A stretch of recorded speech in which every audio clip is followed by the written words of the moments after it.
membuat teknik-teknik latihan di bawah jurulatih Danny Bergara.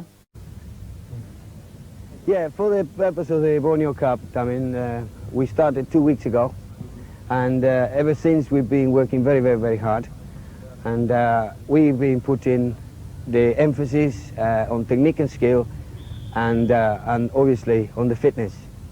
Now, as you can see, we are working this morning again, but this is after the second week. Earlier on, we've been going, doing plenty of running to get the heart prepare and the lungs for bigger efforts.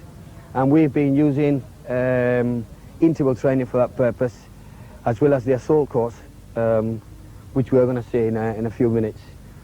On the technique and fitness side of the game, and skill, we are using this circuit, which I got the idea from the Polish side from World Cups 1978 and so on. And it is, as you will see in a minute, a very complete circuit, because it includes skill, includes speed, includes stamina, includes coordination, includes every single quality of the condition is included there.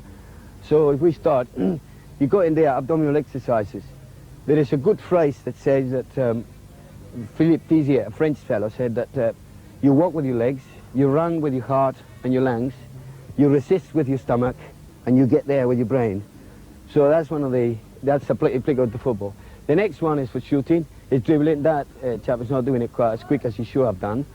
The other one is passing long passes, as you can see, kicking a straight ball, only using one touch, all skill included. Over there you can see them two is doing a sprinting. All right, they should have been doing. Then the next one, the those two there was a crossing with the ball. All right, that's an excellent coordination exercise, because it means awareness on when you're playing football. You don't only look at the ball, you look at the ball and you look at the man around you, or you're looking at the ball and with the back of your eye you're looking at shadows going around you. Otherwise you never know who are you going to play the ball to, or is somebody challenging you, and so on. So that's the purpose for that exercise. The next one is crossing balls into space, as you will see in a minute. And the idea is to use the space in front of the attacker rather than play the ball to the attacker. If you miss the crossing and the ball, instead of coming in front of you to head a goal, the ball comes in there, you've got to go back to then come back in. So we're trying to encourage that ball into space, so we don't stop. We come into the run and we head it to goal. The other one is skill, just keeping the ball up, which is a good exercise. In between hard exercises, then we use a skill one. The purpose of that is that during the game, you've got to run, you've got to check, you've got to go, and then at some time the ball comes to you. You don't have time to have a rest. So we get the custom, the habit, that if we are a bit tired, we can still keep the ball up and keep the skill going.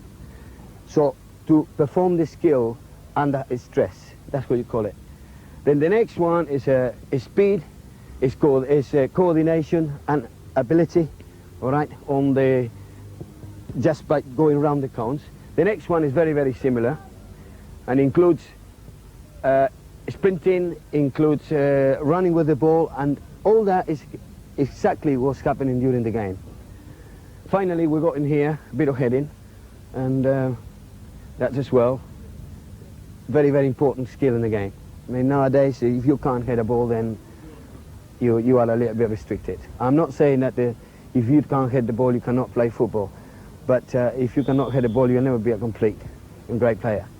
Finally, I would like to say that the boys have been reacting to this training absolutely magnificent, and their attitude, their approach has been 10 points, first class.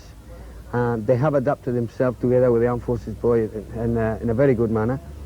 And they are absolutely determined, together with myself, with Dan, with Nyanta Jurin and Rosli, determined to have a good go and give Brunei a little bit of pleasure. Last Saturday, the people that went to the stadium, I hope they saw the match against the Armed Forces, which we lost, unfortunately, but I hope they enjoy that game. It certainly gave me a lot of hope, and to reward these boys with all the effort and all the hard work that they've been putting on, together with ourselves, I sincerely hope that we can lift that cup for the Republic of Brunei. And then, God knows, let's see what happens.